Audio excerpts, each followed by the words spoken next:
And gold buyers, మీ కష్టాల్లో నమ్మకమైన మీ ఆత్మీయ నేస్తం. దాంట్లో ఒకరైతే డినై చేస్తున్నారు, నేనేం చేయలేదు, నేను కొట్టలేదు, నేను పక్కన ఉన్నా అని చెప్తున్నారు. అరెస్ట్ చేశారు, అది చాలా పెద్దది. దీనికన్నా ముందు అది కూడా జరగకపోతే. కానీ మనం కూడా అడగాలి, అభిషేక్ బెనర్జీకి అక్కడి నుంచి ఇంటి నుంచి ఎందుకు పారిపోయాడు? సిఐడి ఒక నోటీస్ సర్వ్ చేయడానికి వచ్చారు ఆయనకి. తెలిసినప్పుడే ఆయన అక్కడి నుంచి పారిపోయాడు.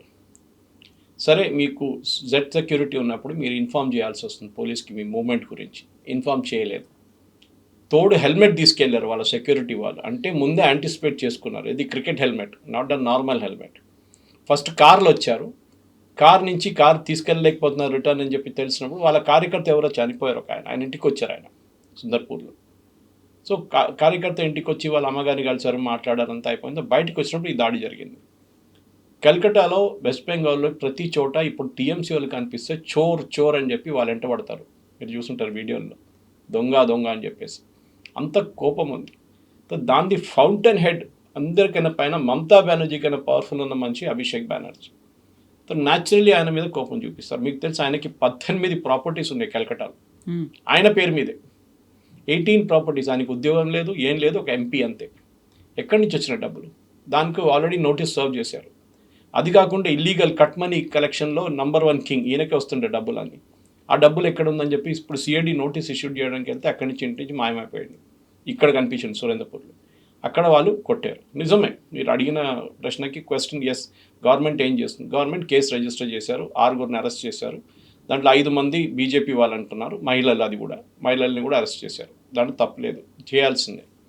కానీ ఇదే టీఎంసీ ఎందుకు దీనికన్నా ముందు సందేశ్ ఖాళీలో రేప్ జరిగినప్పుడు మమతా బెనర్జీ జస్టిఫై చేశారు, ఏం జరగలేదు అక్కడ అని చెప్పేసి. మనందరూ తెలుసు జరిగింది అనేది.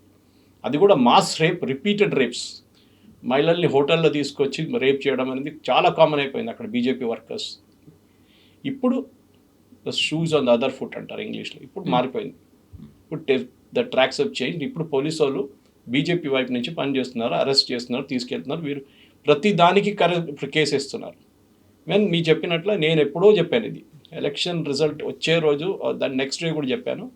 గవర్నమెంట్ ఒక కమిషన్ పెట్టాలి, సౌత్ ఆఫ్రికాలో చేసినట్లని ట్రూత్ అండ్ రికన్సిలియేషన్ కమిషన్ అని చెప్పి. నెల్సన్ మండేలా రిలీజ్ అయిన తర్వాత వీళ్ళకి కమిషన్ పెట్టారు. అంటే బ్లాక్స్ మీద చేసిన అత్యాచారాల్ని వైట్స్ చేసినప్పుడు అప్పుడు ఓల్డ్ సౌత్ ఆఫ్రికాలో జరిగిన దానికి, ఆఫ్రికనర్స్ మీద చేసిన దాడికి వీళ్ళు ఒక ఎంక్వైరీ కమిషన్ పెట్టి కొంతమందిని శిక్షించారు, కొంతమందిని ట్రూత్ అండ్ రికన్సిలైజ్ చేసి పంపించేశారు. ఓకే, చేసిన తప్పు, కానీ ఇప్పుడు నుంచి చేయకూడదు. కానీ మర్డర్ కానీ రేప్ కానీ ఏం జరిగింది దానికి వాళ్ళు శిక్షలు ఇచ్చారు. వాళ్ళు ఇది జరగాలి, శిక్షించాల్సిందే. బికాజ్ వితౌట్ మీరు పనిష్ చేయకపోతే మీరు ఎక్కడ పోతారు? మళ్ళీ అదే పని మీద దిగుతారు మళ్ళీ. సో ఇప్పుడు వెస్ట్ బెంగాల్లో కూడా ఇప్పుడు దాకా జరిగిన ఇన్సిడెంట్స్, ఎన్నో ఇన్సిడెంట్స్ రిజిస్టర్ కూడా చేయలేదు ఎఫ్ఐఆర్. దాన్ని అంతా ఇప్పుడు బయటికి తీసుకురావాల్సి వస్తుంది. ప్రజలు వచ్చి కమిషన్ ముందు చెప్పొచ్చు, నాతో ఇది జరిగింది, నా ఇల్లు గుంజుకున్నారు, ఇవాళ చూడండి, ఒక టైమ్స్ ఆఫ్ ఇండియా ఒక ఆర్టికల్ ఉంది. బెహలా అని చెప్పి ఒక ప్లేస్ ఉంది వెస్ట్ బెంగాల్, కల్కటా. అక్కడ ఫుట్బాల్ గ్రౌండ్ గుంజుకున్నారు వీళ్ళు, టీఎంసీ గుండాలు. 6 సంవత్సరాల ముందు తీసుకుని వాళ్ళు అక్కడ బిల్డింగ్లు కట్టడానికి ట్రై చేశారు. కానీ కోర్టుకు వెళ్ళి వీళ్ళు స్టే ఆర్డర్ అంతా తీసుకున్నారు. ఇప్పుడు అక్కడున్న లోకల్స్ వీళ్ళు వెళ్ళంగానే ఆ గ్రౌండ్ టేక్ ఓవర్ చేసుకున్నారు. కమ్యూనిస్ట్ పార్టీ వాళ్ళు చాలా పెద్ద ఒక బోస్ట్ఫుల్ క్లెయిమ్ చేశారు మొన్న, మేము మా 550 పార్టీ ఆఫీసర్ మేము తిరిగి తీసుకున్నామని చెప్పేసి. So I think it was Anand Ranganathan somebody ఎవరో అడిగారు, మీరు దానికి బీజేపీకి ధన్యవాదాలు చెప్పాలి. వాళ్ళు వచ్చిన తర్వాత కదా మీరు ఇన్ని 15 సంవత్సరాలు మీరు మీ పార్టీ ఆఫీస్లకు కాలు పెట్టలేకపోయారు, మొత్తం టీఎంసీ వాళ్ళు టేక్ ఓవర్ చేసుకున్నారు. ఇప్పుడు బీజేపీ వాళ్ళు రాకపోతే మీకు ఆఫీస్ వస్తుందా అని అడిగారు. సో అక్కడే మేజర్ పాయింట్ ఉంది. ఎందుకంటే కమ్యూనిస్ట్ వాళ్ళు కానీ కాంగ్రెస్ వాళ్ళు కానీ ఒక టైంలో స్టేట్ పరిపాలించారు వాళ్ళు. ఇప్పుడు వాళ్ళు కంప్లీట్లీ రెలిగేట్ అయిపోయారు సైడ్ లైన్స్కి. ఒక సీటో 2 సీట్లు వస్తుంది అంతే వాళ్ళకి. కానీ మమతా బెనర్జీకి ఇప్పుడు తెలిసిపోయింది, గేమ్ ఈజ్ అప్. దానికోసం ఈ దాడి జరగంగానే ఫస్ట్ అక్కడ అపోలో హాస్పిటల్కి వెళ్ళింది ఆమె, కల్కటా. వాళ్ళు అన్నారు ఈయనకి ఏం కాలేదు, షర్టు చింపారు, గుడ్లు కొట్టారు, కొంచెం స్నానం చేసుకుంటే అంతా క్లియర్ అయిపోతుంది, ఇంకా మేజర్ బాడీ ఇంజరీస్ ఏం లేదని చెప్తే, కాదు అడ్మిట్ చేయాల్సిందని ఆర్గ్యూ చేశారు. వాళ్ళు చెప్పారు మేము చేయము, ఇది మెడికో లీగల్ కేసు కాదు, పోలీసు వాళ్ళు రిజిస్టర్ కూడా చేయలేదు, మీరు తీసుకెళ్ళిపోవచ్చు. తీసుకెళ్ళి ఇంకొక హాస్పిటల్ తీసుకెళ్ళి అక్కడ వెళ్ళి మళ్ళీ గొడవ చేసింది ఆమె. అక్కడి నుంచి రాహుల్ గాంధీ ఫోన్ చేశాడు, మీరు ఢిల్లీకి తీసుకురాను అంటే, ఢిల్లీకి నేను తీసుకురాను, అక్కడ బీజేపీ గవర్నమెంట్ ఉంది. సరే లాస్ట్లో హైదరాబాద్ తీసుకురండి, నేను కావాలంటే ఫ్లైట్ పంపిస్తాను. ఆలోచించండి, రాహుల్ గాంధీ గారు ప్రైవేట్ ఫ్లైట్ ఆర్గనైజ్ చేస్తున్నారు అభిషేక్ బెనర్జీని హైదరాబాద్ తీసుకురావడానికి. ఎందుకు హైదరాబాద్? దీనికైనా ముందు మనం చూసాం, అస్సాం ముఖ్యమంత్రి వైఫ్ వ్యతిరేకంగా అలిగేషన్ చేసిన మనిషి పవన్ ఖేరాని హైదరాబాద్ తీసుకొచ్చారు వీళ్ళు, పార్టీ వాళ్ళు ఆ టైంలో. ఇక్కడ వచ్చి బెయిల్ అప్లై చేశాడు. అంటే Hyderabad has become a kind of island now, వీళ్ళకి ఇల్లీగల్ యాక్టివిటీస్ చేయడానికి. ఇది మనం అనుమతించకూడదు. నేను అది బంగ్లాదేశీస్ గురించి కూడా చెప్పాను చూడండి. ఇప్పుడు యూనియన్ గవర్నమెంట్ దాడి చేస్తున్నారు, ప్రతి స్టేట్లో, ప్రతి సిటీలో, ప్రతి విలేజ్లో కూడా దాడులు జరుగుతున్నాయి ఇప్పుడు ఈ బంగ్లాదేశ్ ఇమ్మిగ్రెంట్స్ని. హైదరాబాద్లో ఏమైనా జరుగుతుందా లేదా? ఇక్కడున్న గవర్నమెంట్, ఇక్కడున్న పోలీస్కి ఆదేశాలు ఇష్యూ చేశారా that you have to go search for the Bangladeshis? ఇక్కడ ఎన్నో సెక్టర్లో పనిచేస్తున్నారు, వాళ్ళని ఐడెంటిఫై చేసి పంపించాల్సింది. కానీ వెస్ట్ బెంగాల్లో జరిగే వైలెన్స్కి ఇప్పుడు ఇది ఆగదు కవిత గారు, దట్ ఇస్ 100%. వీళ్ళు ఇంటి నుంచి బయటికి రాలేకపోయిన పరిస్థితికి వచ్చేసారు టీఎంసీ వాళ్ళు. ఇక్కడే ఒక ఇంట్రెస్టింగ్ ఇష్యూ కూడా కనిపిస్తుంది. ఉన్నటువంటి 80 మంది ఎమ్మెల్యేల్లో, టీఎంసీకి ఉన్న ఎమ్మెల్యేల్లో కేవలం 36 మంది అటెండ్ అయ్యారు. మమతా బెనర్జీ ఒక నిరసన ప్రదర్శనకి రమ్మని అంటే ఆ మీటింగ్లకి కూడా అటెండ్ అవ్వట్లేదు. మిగతా వాళ్ళంతా అక్కడ బీజేపీలోకి వెళ్ళడానికి ఇంట్రెస్ట్ చూపిస్తున్నారు అనుకుంటే బీజేపీ ఈజ్ సేయింగ్ నో, మీరు కేసులను తప్పించుకోవడానికి మా దగ్గరికే వస్తున్నారని. బట్ అక్కడ ఇంట్రెస్టింగ్ ఫ్యాక్ట్, టీఎంసీ దగ్గర ఉండడానికి ఎందుకు ఇంట్రెస్ట్ చూపించట్లేదు అనేది ఒకటి. మీరు చెప్పినట్టుగా అక్కడ ఉన్నటువంటి వామపక్షాలు, లెఫ్ట్ పార్టీస్ మళ్ళీ రెజ్యూనేట్ అవుతున్నాయా అనేది ఒకటి. కరెక్ట్. ఒకటి నంబర్ 36 డిస్ప్యూటెడ్ ఉంది. యాక్చువల్లీ ఇవాళ వచ్చిన న్యూస్ పేపర్స్లో కల్కట్టా బేస్డ్ ఎడిషన్స్లో 20 అని చెప్తున్నారు. 20 మంది వచ్చారు, 16 మంది మేము రాలేకపోయాం, మేము ఇంటి నుంచి బయటికి రాలేకపోతున్నాం అని చెప్పి మెసేజ్ పంపించారంట. ఆలోచించండి, మేము ఇంటి నుంచి బయటికి రాలేకపోతున్నాం, మాకు పోలీస్ ప్రొటెక్షన్ ఇస్తేనే మేము బయటికి రాగలము, లేకుంటే మేము మీటింగ్కి రాలేమని చెప్పారు. తప్ప మీరు 35 అని కూడా తీసుకోండి, మిగతా వాళ్ళు ఎక్కడున్నారు? ఆల్మోస్ట్ 45 మంది ఇప్పుడు కనిపించట్లేదు. కౌన్సిలర్స్ నేను చెప్పాను చూడండి, అది కూడా అభిషేక్ బెనర్జీ కంట్రోల్ చేసే డైమండ్ హార్బర్, అక్కడి నుంచి మొత్తం రిజైన్ చేసి వెళ్ళిపోయారు కౌన్సిలర్స్ అందరూ. ఇప్పుడు వాళ్ళకు కూడా అర్థమైపోయింది, గేమ్ ఫినిష్ అయిపోయింది. సో వాళ్ళకి 2 ఆప్షన్స్ ఉన్నాయి కవిత గారు. ఒకటి బీజేపీలో చేరడం, అది బీజేపీ ఇప్పుడు అనుమతించట్లేదు. ఎందుకంటే బీజేపీకి ఆల్రెడీ కంఫర్టబుల్ మెజారిటీ ఉంది అసెంబ్లీలో, వాళ్ళు ఇంకా తీసుకోక్కర్లేదు ఎవరిని. కానీ కౌన్సిలర్స్ వైపు తీసుకుంటారు బహుశా, కానీ అక్కడ కూడా వాళ్ళు చెక్ చేసి తీసుకోవాల్సింది. ఇదే కట్ మనీ తీసుకున్న వాళ్ళు తీసుకుంటే మళ్ళీ బీజేపీ కూడా అదే కల్చర్లో వెళ్ళిపోతారు. సో వెళ్ళకూడదు, వాళ్ళు తీసుకోక్కర్లేదు. ఈ కౌన్సిల్ ఎట్లయినా ఎలక్షన్ జరుగుతుంది, అందరు రిజైన్ చేశారంటే, మళ్ళీ రాజీనామా చేశారంటే మళ్ళీ ఇంకో కొత్త ఎలక్షన్ రాస్తుంది, దాంట్లో బీజేపీ గెలుస్తారు. ఎట్లా మీరు ఫ్రెష్గా మీ క్యాండిడేట్స్ పెట్టి గెలవండి, అదొక ఆప్షన్ ఉంది. ఇప్పుడు మీరు అడిగిన ప్రశ్న కమ్యూనిస్ట్ వాళ్ళు, ఇప్పుడు కమ్యూనిస్ట్ వాళ్ళు వాళ్ళ రివైవల్ చూస్తున్నారు వెస్ట్ బెంగాల్లో. వాళ్ళకి ఎక్కువ ప్రాస్పెక్ట్స్ ఏం లేవు, కానీ అట్లీస్ట్ ఒక 10 సీట్లు వస్తే నెక్స్ట్ అసెంబ్లీలో మాకు ఏదైనా ఒక చిన్న రోల్ వస్తుంది. చాలామంది ముస్లిం క్యాండిడేట్స్ మమతా బెనర్జీ పార్టీలో టీఎంసీలో ఉన్న వాళ్ళు బీజేపీకి వెళ్ళరు. వాళ్ళకి 2 ఆప్షన్స్ ఉన్నాయి. ఒకటి కాంగ్రెస్లో చేరడం, కాంగ్రెస్కి అసలు అక్కడ ఓట్లు రావు, ఆర్ సిపిఎంకి వెళ్ళడం, అక్కడ కొన్ని ఓట్లైనా వాళ్ళకి వస్తుందని. మీరు చూసుంటారు, మన జరిగిన ఫల్తా అసెంబ్లీ ఎలక్షన్లో ఆపేసిన ఎలక్షన్ మళ్ళీ చేశారు ఎలక్షన్ కమిషన్, దాంట్లో సెకండ్ పొజిషన్ సిపిఎం వచ్చారు. అఫ్కోర్స్ చాలా గ్యాప్ ఉండే, 118,000 20,000 ఓట్లతో కలిశారు బీజేపీ, కానీ అట్లీస్ట్ సెకండ్ పొజిషన్కి వచ్చారు. ఆ ఓట్లు ఎక్కడి నుంచి వచ్చినాయి? లాస్ట్ టైం అన్ని ఓట్లు కూడా వాళ్ళకి రాలేదు. దీనికన్నా ముందు జరిగిన 2021 ఎలక్షన్. ఆబ్వియస్లీ ఆ ఓట్లన్నీ ఇటువైపు నుంచి సిపిఎంకి వచ్చిందంతా టీఎంసీ ఓట్లు వచ్చాయి. ఎందుకంటే జహంగీర్ ఖాన్ పోటీ చేయలేదు అక్కడి నుంచి. ఆయన అఫ్కోర్స్ పోటీ చేశారు, కానీ నేను యాక్టివ్గా క్యాన్వాస్ చేయను అని చెప్పి ఒకరోజు ముందు బ్యాక్అవుట్ చేసుకున్నారు. సో ఆ ఓట్లన్నీ అక్కడి నుంచి ఇక్కడ ట్రాన్స్ఫర్ అయిందన్నమాట. మొత్తం కాలేదు, మొత్తం అయితే ఆయన గెలిచిపోతుండే ఎలక్షన్. సో ఆబ్వియస్లీ ఒక ఆల్టర్నేటివ్గా సిపిఎంకి మళ్ళీ ఒక ఛాన్స్ అక్కడ దొరుకుతుంది. ఎందుకంటే ఇప్పుడు జరగబోయే ఒక పొలిటికల్ రీఅలైన్మెంట్లో కాంగ్రెస్ అండ్ మమతా బెనర్జీ ఇద్దరు ఒక అలయన్స్కి వచ్చేస్తారు. అది ఆల్రెడీ డిసైడ్ అయిపోయింది. రాహుల్ గాంధీ ఎప్పుడు ఫోన్ చేశారు నిన్న, అభిషేక్ బెనర్జీని హైదరాబాద్ తీసుకురండి ట్రీట్మెంట్కి అని చెప్పినప్పుడు, అప్పుడే అది మారిపోయింది, సిచ్యువేషన్ మారిపోయింది. అండ్ న్యాచురల్లీ ఇప్పుడు టీఎంసీ అండ్ కాంగ్రెస్ అలయన్స్లో ఉంటారు వెస్ట్ బెంగాల్లో. కాంగ్రెస్ ఎక్కువ ఓట్లు తీసుకురాలేరు, 1-2% వాళ్ళ దగ్గర ఓట్ పర్సంటేజ్ ఉంది, అంతే, చాలా తక్కువ. కానీ సిపిఎంకి ఎస్ ఇదొక రివైవల్గా చూసుకోవచ్చు, కానీ వాళ్ళ ఓల్డ్ సిస్టమ్కి ఎప్పుడు రారు వాళ్ళు. బీజేపీ దగ్గర ఉండిపోతుంది వెస్ట్ బెంగాల్, దాంట్లో డౌట్ లేదు. నెక్స్ట్ ఎలక్షన్ కూడా 100%. కానీ ఒక రియలైన్మెంట్తో జరుగుతుంది వెస్ట్ బెంగాల్లో. కానీ నాకు దానికన్నా చాలా మటుకు ఇంపార్టెంట్, నిన్నటి కాదు, ఒక 3 రోజుల నుంచి వెస్ట్ బెంగాల్లో చాలా మటుకు ఇండస్ట్రియలైజేషన్ గురించి మాట్లాడుతున్నారు. ఒక మార్పు తీసుకురావాలి, డబుల్ ఇంజిన్ సర్కార్ వచ్చింది కదా, మీరేం చేస్తున్నారు అనేది ప్రజలు అడుగుతున్నారు ఇప్పుడు ఆల్రెడీ. దాంట్లో 2-3 ఇమ్మీడియట్ కన్సర్న్స్ వాళ్ళు అడ్రస్ చేశారు. ఒకటి, 2 మెట్రో జంక్షన్స్ని వర్క్ ఆపెట్టారు మమతా బెనర్జీ చాలా సంవత్సరాల నుంచి. అది మొన్న ఫినిష్ చేసేసారు. 2 వీకెండ్ క్లోజింగ్ చేసేసి రోడ్లు బంద్ చేసేసి దే ఫినిష్ ద వర్క్. కానీ వెస్ట్ బెంగాల్ ఒక టైంలో ఈస్ట్ ఇండియా కంపెనీ రాజధాని, కమర్షియల్ క్యాపిటల్ ఆఫ్ ఇండియా అనే వెస్ట్ బెంగాల్ని మళ్ళీ ఆ పరిస్థితికి తీసుకురావాలంటే బీజేపీ చాలా కష్టపడాల్సి వస్తుంది. కానీ ఆఫ్కోర్స్ వాళ్ళకి అడ్వాంటేజ్ ఉంది, గవర్నమెంట్, సెంట్రల్ గవర్నమెంట్ వాళ్ళదే. అది కాకుండా వాళ్ళకి స్టేట్ గవర్నమెంట్ వైపు నుంచి కూడా వర్క్ సపోర్ట్ చేస్తే డెఫినెట్గా పని చేయొచ్చు. అది డెఫినెట్గా జరుగుతుంది కూడా ఇప్పుడు అన్నమాట. సో ఇప్పుడు కోల్కతా హైదరాబాద్ లాగా మారబోతోందా? సెకండ్ హైదరాబాద్ అనేటువంటి ఒక నిర్వచనాలు ఇవన్నీ ఎందుకు ఇస్తున్నారు? ఎందుకంటే ఇవాళ పొద్దున కూడా 2 ఇంటర్వ్యూలు చూశాను నేను. అక్కడ డిబేట్స్ నడుస్తుంది మన ఎకనామిక్ ఛానల్స్లో. దాంట్లో ఒక మోథా అని ఒకరు ఉన్నారు, he's a big real estate man. Mamata Banerjee టైంలో ఆయన మీద రైడ్ కూడా జరిగింది, ఈడీ వాళ్ళ రైడ్ కూడా జరిగింది.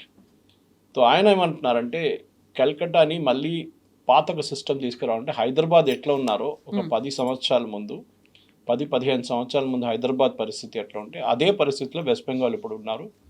ముందుకు తీసుకెళ్ళాలంటే హైదరాబాద్ మోడల్ ఫాలో చేయాల్సింది, not Bengaluru or Noida or MMR region, Mumbai metropolitan region కాకుండా, గుర్గావ్ కాకుండా. ఎందుకంటే Gurgaon and Noida become unaffordable. Even Hyderabad కూడా అదే స్టేట్కి వచ్చేస్తున్నారు.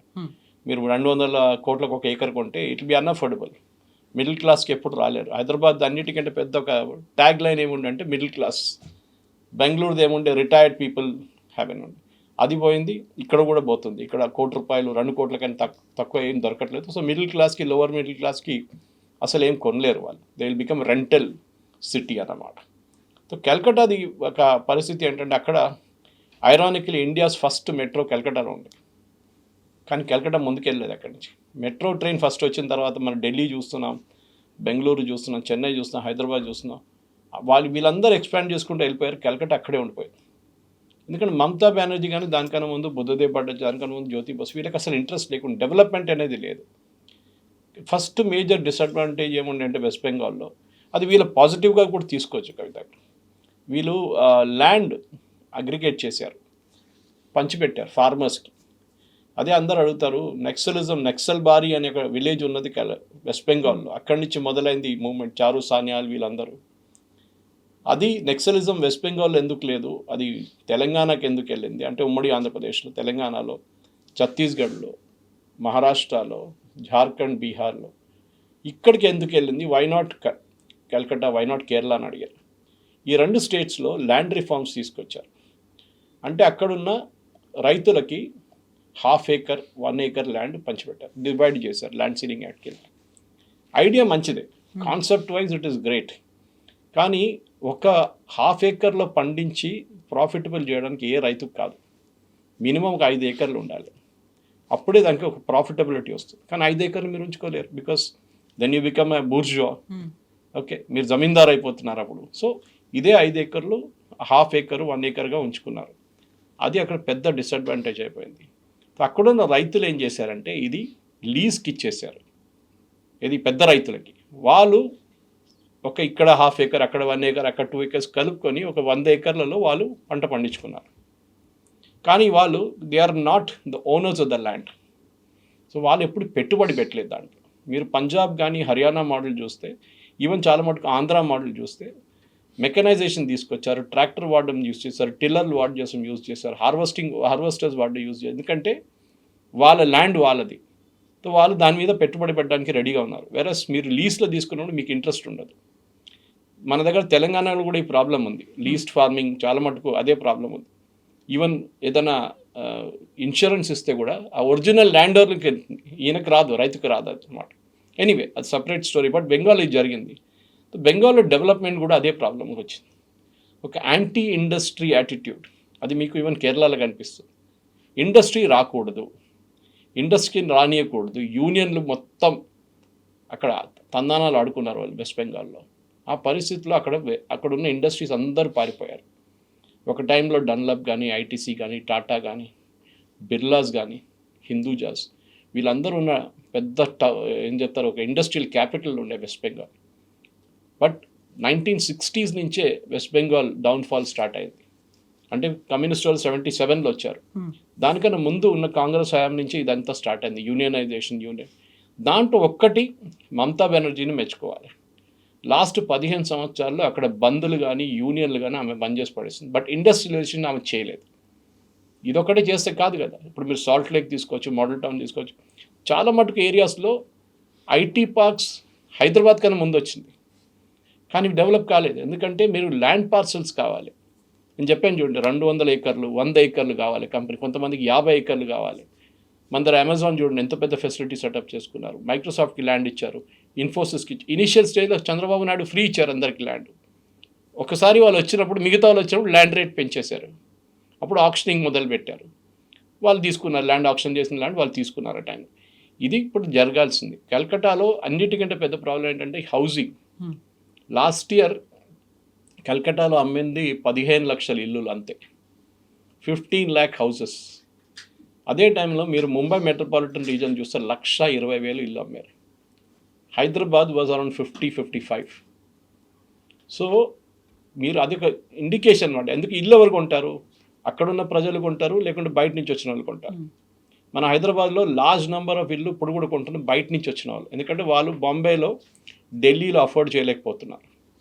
అక్కడ మీరు 2 కోట్లు 3 కోట్లు పెడితే కూడా చిన్న ఒక అపార్ట్మెంట్ వస్తుంది. ఇక్కడ they can take a big apartment.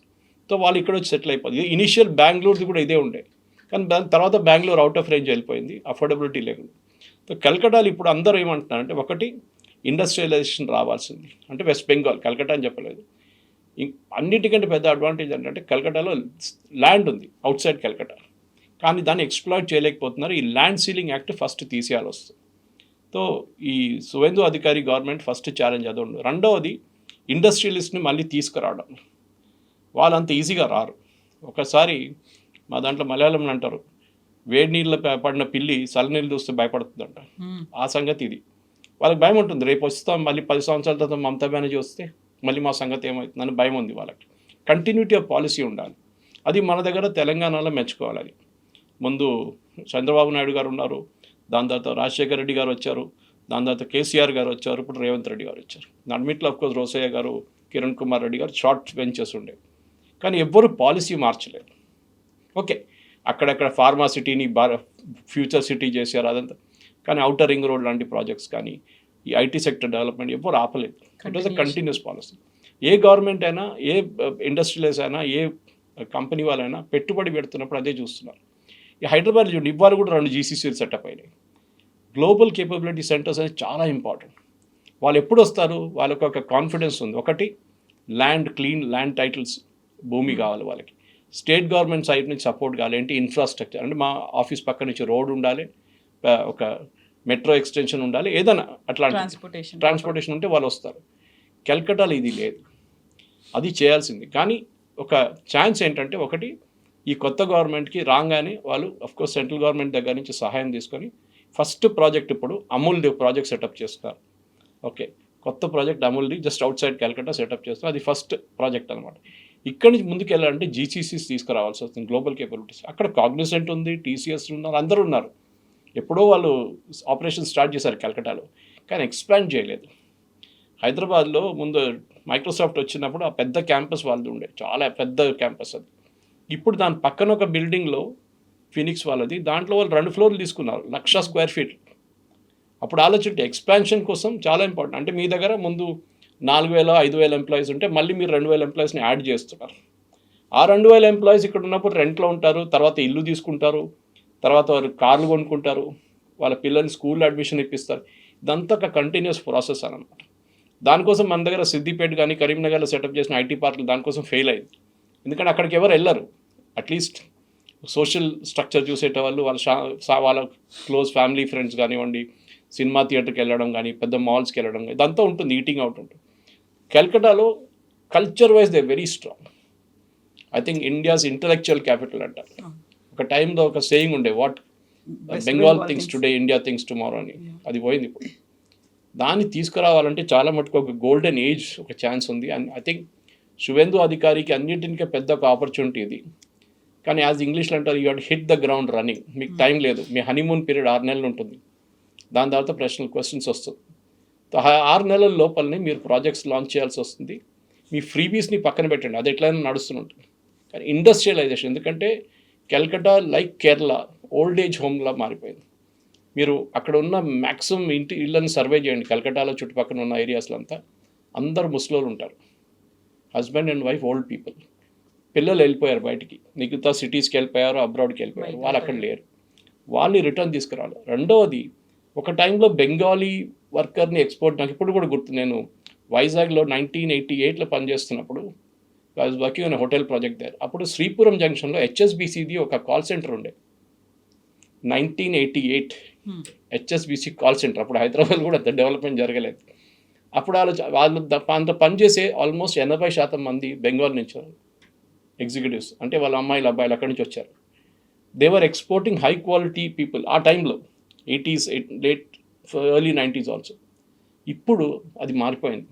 ఇప్పుడు బెంగాల్ ఎక్స్పోర్ట్ చేస్తుంది లో క్వాలిటీ వర్కర్స్, అంటే మేస్త్రీలు, కార్పెంటర్లు. లో క్వాలిటీ అంటే వాళ్ళ ప్రొఫెషన్ నేను చెప్పట్లేదు, కానీ ఇన్కమ్ వైజ్ చాలా తక్కువ వాళ్ళకి. ఇది ప్రాబ్లం వచ్చిందన్నమాట. అది కూడా మార్చాల్సి వస్తుంది, ఎందుకంటే బెంగాల్లో పని లేదని చెప్పి వీళ్ళు బయటికి వెళ్తున్నారు. కేరళలో చూడండి, కన్స్ట్రక్షన్ సెక్టర్ అంతా వాళ్ళే డామినేట్ చేస్తారు, రెస్టారెంట్ వాళ్ళే డామినేట్ చేస్తారు, పెట్రోల్ బంక్లో వాళ్ళే ఉంటారు బెంగాలీ వాళ్ళు. అది మార్చాలి మీరు. బెంగాల్లోనే వాళ్ళకి ఉద్యోగం ఇస్తే వాళ్ళు బయటికి వెళ్ళరు, డబ్బులు తక్కువ ఉంటే కూడా సేవ్ చేసుకోవచ్చు కదా. ఇంకోటి, ఐటీ ప్రొఫెషనల్స్ కూడా బెంగాల్లో ఉన్న వేజెస్ చాలా తక్కువ, నేషనల్ యావరేజ్ కన్నా ఆల్మోస్ట్ 40% తక్కువ ఉంది, 30 నుంచి 40%. దాన్ని కూడా అదే లెవెల్కి తీసుకురావాల్సి వస్తుంది. ఒక హైదరాబాద్లో ₹1,00,000 వస్తుందంటే కలకట్టాలో వాళ్ళకి 50,000 వస్తుంది, 60,000 వస్తుంది. అది పెంచుకుంటేనే వీళ్ళకు ఇల్లు తీసుకోవచ్చు, వీళ్ళు మిగతా మీద ఇన్వెస్ట్మెంట్ చేసుకోవచ్చు. ఇదంతా ఒక సైక్లికల్ సర్కిల్. ఇది మొదలు పెట్టాలంటే ఫస్ట్ గవర్నమెంట్ కంపెనీస్ని అట్రాక్ట్ చేయాలి. కానీ ఆ కంపెనీస్ అట్రాక్ట్ చేయాలంటే అంత ఈజీ కాదు, they are really work hard. కానీ యూనియన్ గవర్నమెంట్ సపోర్ట్ ఉంటే డెఫినెట్గా చాలా మటుకు సెంట్రల్ గవర్నమెంట్ వైపు నుంచి సపోర్ట్ ఉంటే చేయొచ్చు. ఎందుకంటే ఫస్ట్ ఈ బయట నుంచి వచ్చే కంపెనీస్ సెంట్రల్ గవర్నమెంట్ని అప్రోచ్ అవుతారు, వాళ్ళ వైపు నుంచి ఏం సపోర్ట్ మాకు వస్తుందని అడుగుతారు. దాని తర్వాత స్టేట్కి వెళ్తారు, వాళ్ళు కర్ణాటక అనలైజ్ చేస్తారు, తమిళనాడుని అనలైజ్ చేస్తారు, తెలంగాణని అనలైజ్ చేస్తారు. దెన్ ఇప్పుడు వెస్ట్ బెంగాల్ కూడా అనలైజ్ చేయొచ్చు వాళ్ళు. దెన్ కనెక్టివిటీ వైజ్ అక్కడికి ఫ్లైట్స్ ఎక్కువ ఉండాలి. ఓకే, ఇప్పుడు హైదరాబాద్ నుంచి మనకు 2-3 ఫ్లైట్స్ ఉన్నాయి, అది ఎక్కువ చేయాల్సి వస్తుంది. అంటే చాలా సిటీస్ నుంచి దూరం, ఒక డిస్టెన్స్ ఒకటి ఉంది కలకత్తా, దట్స్ అ డిసడ్వాంటేజ్. కానీ అడ్వాంటేజెస్ చాలా ఉన్నాయి. ఫర్టైల్ ల్యాండ్ చుట్టుపక్కల వెస్ట్ బెంగాల్లో ఉన్న చాలా మటుకు బ్రహ్మపుత్ర కానీ మీరు మేజర్ రివర్ సిస్టమ్స్ చూసినా కానీ అంతా అక్కడి నుంచే ఉంటుంది. So that is a big advantage. ఎందుకంటే మీకు బ్రహ్మపుత్ర డైరెక్ట్లీ రాకపోతే కూడా సబ్సిడరీస్ ఉన్నాయి అక్కడి నుంచి, ఇటువైపు నుంచి గంగా వస్తుంది. So you have subsidiaries there also. దీన్ని వాడుకొని ఒకటి అర్బన్, సెకండ్ రూరల్ పెట్టుకుంటే I think Calcutta and West Bengal పాత బ్రిటిష్ ఎరాకి వెళ్ళిపోతుంది, which was like India's capital.